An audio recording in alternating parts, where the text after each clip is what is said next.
Salam sejahtera pelajar, saya Syul Kartik, Guru Pengajian Perniagaan Pusat Tingkatan 6 SMK Tinggi Setapak, Kuala Lumpur. Hari ini cikgu nak sambung satu lagi bahagian, itu bahagian yang ke-8 dalam sumber manusia berkaitan dengan pengajian perniagaan STPM Penggal 1. Okey. So dalam bahagian ni cikgu akan bincang berkaitan dengan penilaian prestasi pekerja.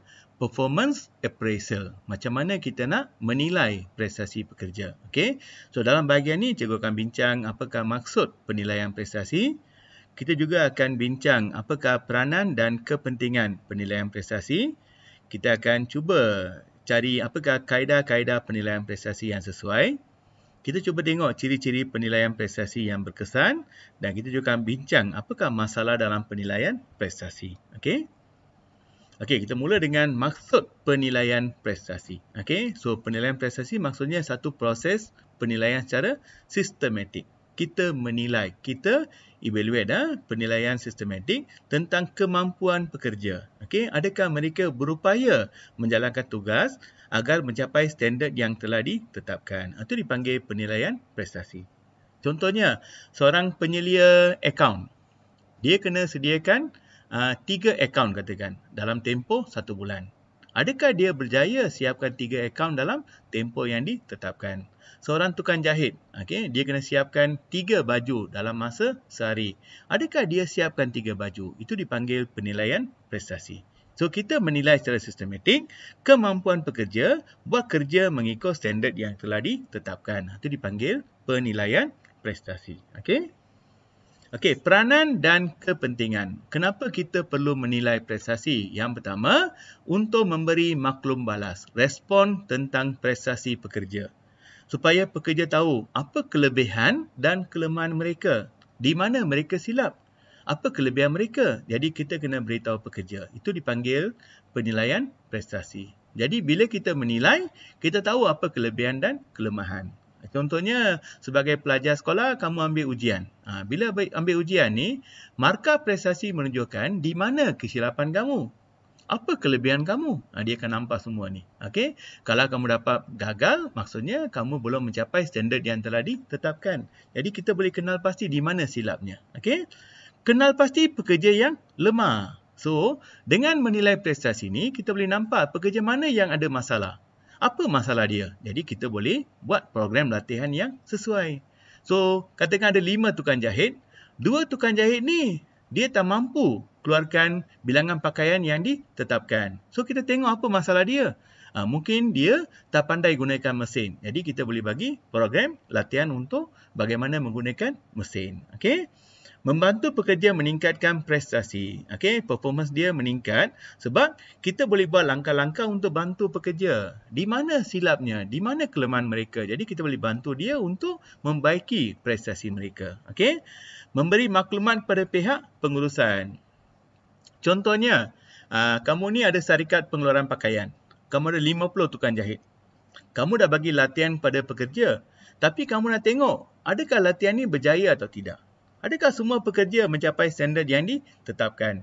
Kalau tak capai standard, maksudnya program latihan kamu ni ada masalah. Okey, jadi kita kena ubah suai program tu. Okey? Adakah kita mengambil calon yang betul? Bila kita ambil calon yang sesuai, calon yang baik, prestasi kerja dia mesti meningkat. Kalau kita ambil calon yang salah, prestasi mereka turun. Jadi kita boleh buat penilaian. Okey? Lepas tu, membentuk program pembangunan pekerja. How to develop them. Okay, career development ni penting pembangunan kerjaya. So, berdasarkan penilaian prestasi ni, kita boleh develop kerjaya dia ke peringkat yang lebih tinggi. Contohnya, dia seorang operator pengeluaran. Prestasi cemerlang, kita boleh naikkan pangkat ke penyelia.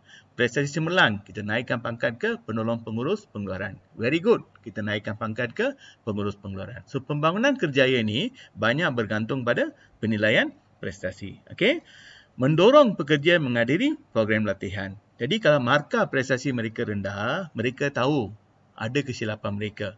Jadi kalau kita hantar dia untuk latihan, mereka menghadiri latihan dengan hati yang terbuka. Jadi mereka sedar kesilapan mereka. Okey? Menyediakan maklumat kepada pihak pengurusan. Jadi kita nak beritahu management apa pekerja yang kita ada. what is the quality? Adakah pekerja kita ni bagus ke tak bagus? Jadi kita nak buat pembesaran organisasi ni banyak bergantung pada prestasi pekerja kita. Kalau kita ada pekerja yang semua teruk-teruk, macam mana nak develop perniagaan kita? Sebab pekerja kita belum bersedia. Okey, ini pentingnya penilaian prestasi. Okey. Kaedah penilaian prestasi. Macam mana kita nak ukur prestasi?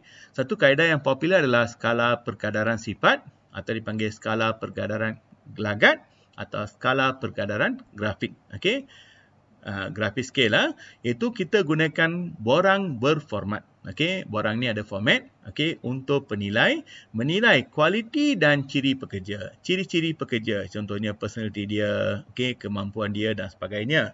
Dan dalam borang ni ada skala okey untuk setiap sifat. Contohnya 1 untuk sangat memuaskan, 5 untuk sangat tidak memuaskan. Okey, dan penilai beri markah ikut tahap pencapaian pekerja. Contohnya adil kerja setiap hari tepat pada masanya. Sangat memuaskan, kamu letak 1. Kalau sangat tidak memuaskan, kamu letak 5. Okey. So, penilaian pekerja terhadap sifat prihatin terhadap masalah organisasi. Okey, kita nak tengok adakah pekerja prihatin, okey, concern tentang masalah syarikat. Apa inisiatif pekerja? Jadi kita boleh buat penilaian. Inisiatif tinggi, kita letak 1. Kalau inisiatif rendah, kita letak 5. Okey. Ini adalah contoh grafik skill rating. Kehadiran. Poor ni 5. Very poor 4. Very good letak 3. Good letak 2. Excellent letak 1. Jadi attendance ni very good, kita letak 1. Okey. Behavior towards subordinate. Apa gelagat dia dengan rakan kerja dia? Very good letak 3 lah. Okey. Sincerity. Okey. Adakah dia seorang yang jujur? Okey. Amanah. Kamu letak 2 sebab dia ni good. Okey. Dependability. Adakah dia bergantung antara satu sama lain ataupun dia boleh bekerja secara independen. Jadi excellent kamu letak 1. Okey. So poor 5, very poor 4, very good 3, good 2 dan excellent 1. Jadi kita letak standard macam ni. Okey. Yang kedua, essay. Kita boleh meminta penilai buat uraian terperinci dalam bentuk esei tentang prestasi pekerja. So, dia akan tulis esei.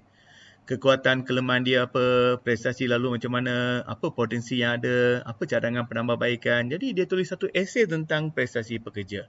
Tapi masalahnya, dia mengambil masa yang lama dan lebih subjektif.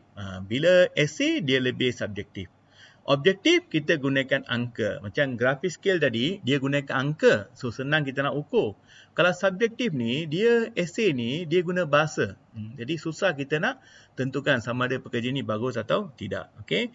Contohnya, seorang pengurus pemasaran syarikat pakaian menulis esei tentang prestasi kerja penyelia pemasaran, penyelia pameran. Okay? Ini contoh. Nama pekerja Ramli bin Ramlan, dia penyelia pameran, Jabatan Khidmat Pelanggan. Okay. So, dari segi pengurusan masa, kamu tengok Ramli dapat melakukan tugas yang diberi tepat pada masanya. Dia tak pernah menangguh kerja. Jadi, kita explain kebolehan Ramli dalam pengurusan masa. Kemahiran kerja, Ramli mempunyai kepakaran yang tinggi. Okay. Sikap, Ramli suka bekerja dalam kumpulan kerana tak suka menyerahkan kerja kepada orang lain. Dia suka buat kerja seorang-seorang. Itu sikap dia. Cadangan, Ramli cadangkan untuk beri bonus 6 bulan. Okey, belum sedia untuk naik pangkat. Perlu hantar untuk latihan teamwork. Jadi kita bagi dia kekuatan, kelemahan, sifat-sifat personality. Okey, ini disediakan oleh Encik tak tahulah pengurus Jabatan Khidmat Pelanggan. Ini example. Okey. Okey, kaedah yang ketiga adalah dipanggil sistem penilaian 360 darjah. Okey, 360 degrees evaluation. Okey, kenapa dipanggil 360? Maksudnya dia ni menyeluruh. Prestasi diukur oleh siapa? Beberapa pihak. Can be staf atasan, bawaan, pelanggan, rakan sejawat. Jadi ramai orang yang menilai kamu. Kamu tengok gambar ni, kamu dinilai oleh pengurusan atasan, dinilai oleh pengurusan bawaan, rakan sejawat, pelanggan, semua menilai kamu. So we call that 360 degrees. Okay? Apa kelebihannya? Dia mengurangkan kemungkinan penilaian berat sebelah, lopsided. Okey, kalau seorang saja mungkin lopsided. Bayangkan kalau kamu dinilai oleh pelanggan saja, mungkin dia bagi prestasi yang rendah atau terlalu tinggi. Jadi kalau ramai orang, kamu dapat prestasi yang lebih baiklah. Okey. Tapi masalahnya ambil masa yang lama ya sebab melibatkan ramai pihak. Okey, contohnya Prestasi kerja seorang pengurus pemasaran syarikat pakaian dinilai oleh pelanggan, penyelia jualan dan juga pengurus besar. So take time. Okey. Senarai semak, checklist. Okay. So, penilai akan menandakan pernyataan yang menunjukkan gelagat dan prestasi pekerja. Kita tick saja. Okay. Tick saja. Adakah dia buat atau tak buat. Okay. Dan setiap satu ni ada weightage atau wajaran. So, wajaran tinggi menunjukkan prestasi yang baik. Okay. Contohnya, sebuah syarikat pakaian sukan menggunakan kaedah senarai semak untuk mengukur prestasi kerja penyelia pengeluaran. Is regular on the job? Okay, adakah dia sentiasa hadir kerja? Yes or no? Maintain disiplin, adakah dia seorang yang berdisiplin? Okay, adakah dia menunjukkan gelagat yang baik kepada semua rakan sejawat? Okay, adakah dia berminat untuk bekerja? Okay, adakah dia selalu buat kesilapan? Okay, adakah dia menunjukkan favoritism? Okay, dia lebih tendensi kepada seseorang pekerja. Jadi kamu tick saja. So, kamu bagi wajaran untuk setiap satu ni. Okay. Yang kelima, kita boleh buat perbandingan pekerja. Okay. Worker comparison, perbandingan pekerja.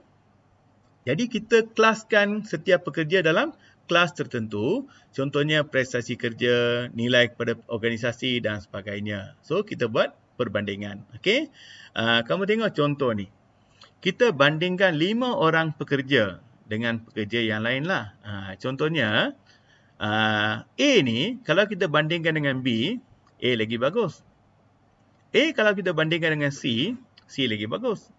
A kalau kita bandingkan dengan D, D lagi bagus. A kalau bandingkan dengan E, A lagi bagus. Jadi dia ada 2 positif kan? Okay.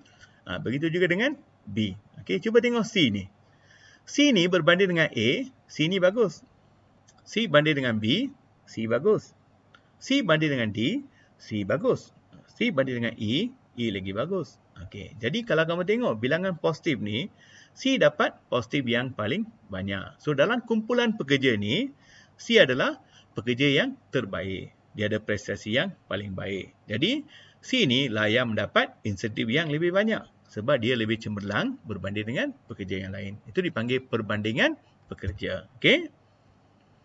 Okey, ciri-ciri penilaian prestasi yang berkesan. Okey, saya dah beritahu tadi penilaian prestasi ini sangat-sangat penting. Jadi, apakah sistem prestasi yang baik? Satu, dia mesti ada piawaian yang jelas, ada standard. Okey, ada standard atau piawaian yang jelas dan dia mesti selari dengan matlamat organisasi. What you want to achieve? Okey.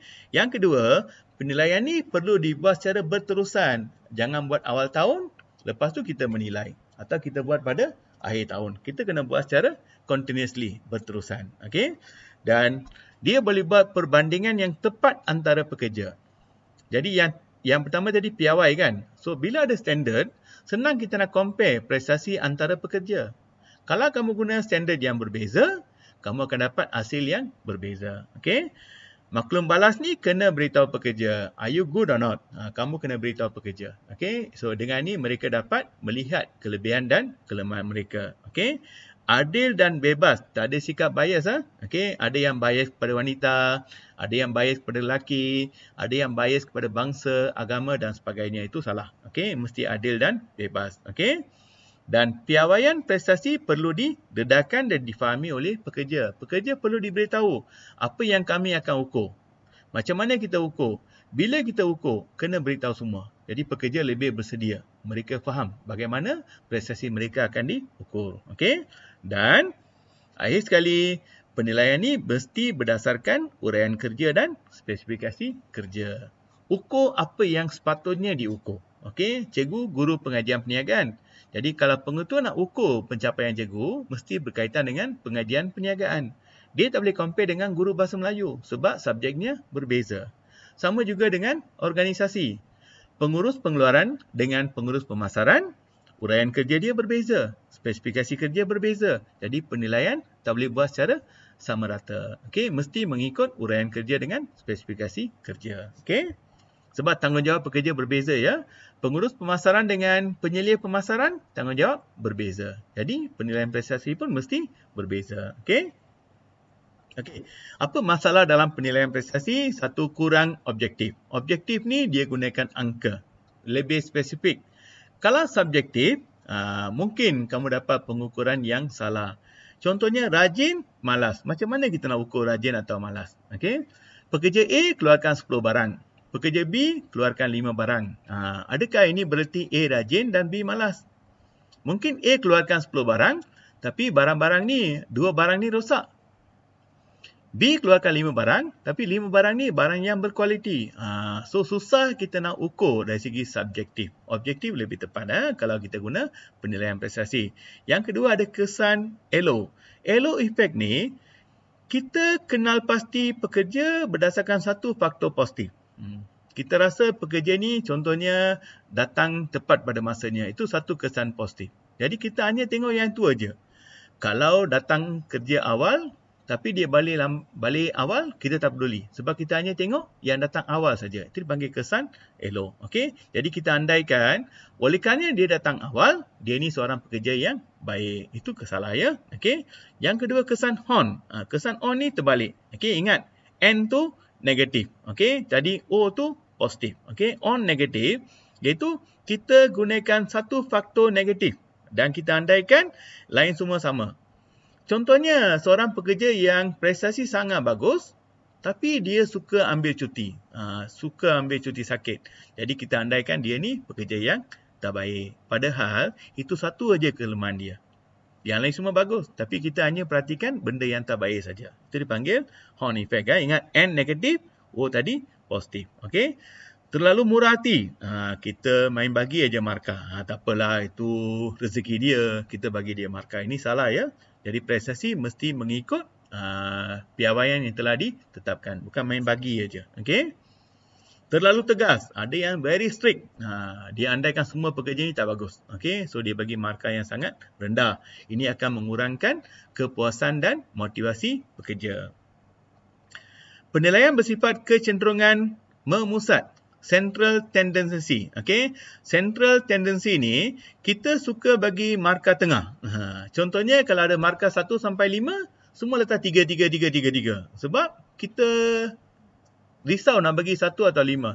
Jadi cara mudah semua letak 3 aja. Itu kecenderungan memusat. Okey, central tendency ya. Bias. Ada yang ada hubungan persaudaraan bangsa, agama, okey, tempat asal dia, orang kampung, semua ni menyebabkan ada bias, okey. Sambil label, dia tak peduli guna piawaian, dia main letak aja, okey. Itu yang tak ikut peraturan lah, okey. Recency error. So recency error ni dia tengok tingkah laku pekerja yang terkini. Ini bahaya tau. Katakan daripada bulan Januari sampai Disember. Januari sampai November, prestasi dia sangat bagus. Bulan Disember ni dia ada masalah peribadi menyebabkan prestasi dia turun. Jadi kita andaikan pekerja ni tak bagus. Padahal 11 bulan pertama ni cantik. Last month ni dia ada masalah. Jadi janganlah buat andaian negatif. Okey? Itu dipanggil recency error. Okey?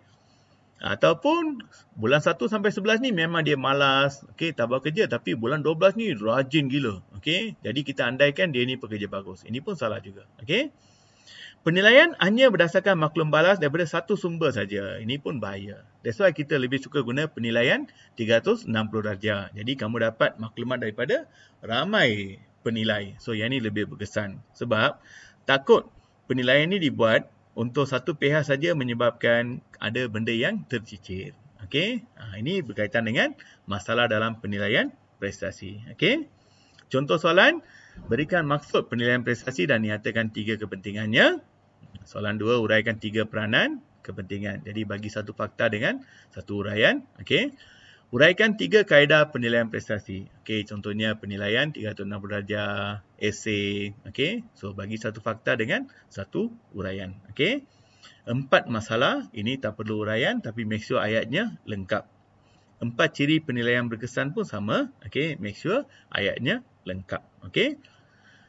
So, itu saja untuk bahagian ni. Jangan lupa subscribe, like dan share. Dan jika ada sebarang komen atau masalah, bolehlah kamu kemukakan kepada cikgu ya. Okey, bye.